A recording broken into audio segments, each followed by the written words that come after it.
Neon inks are popping up all over the place at the moment with different types of digital engines, and they are very common to grab attention. They're very bright. Some of them reflect under UV light, and they can also be used for expanding the color gamut.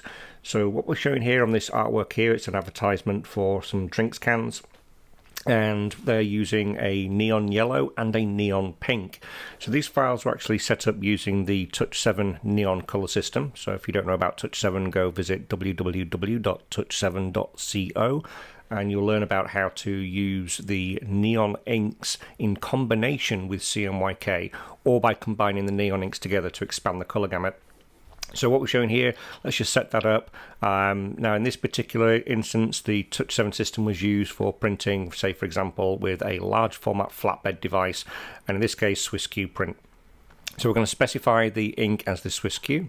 That's how it's been set up, and for the neon yellow we do the same for the SwissQ. So that then sets the color to the neon color values for the SwissQ print neon yellow and neon pink on their machines.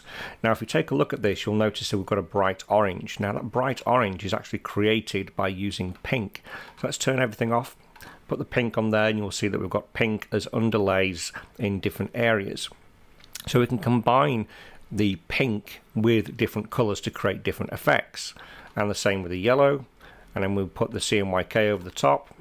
We create all the different color gamuts. So like this pear type color down here, it was a combination of using yellow, the neon yellow, with a cyan. So we can also set up this foil. So on this foil we're actually simulating the drinks can. So again, this is just to really show you kind of a use of how we can play around with this. Just to really, when we're doing a visualization to send to a customer, just to make it that a little bit more realistic.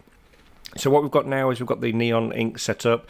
We've got neon on their own, so the color behind the back of the banana logo, that is all just the neon yellow. The pink is just neon pink, but then we can combine the pink to create oranges. We can create the greens and violets as well, using the different combinations of the neon inks. So that's it. Well, one really quick and easy way to be able to visualize different neon inks, whilst also expanding the color gamut.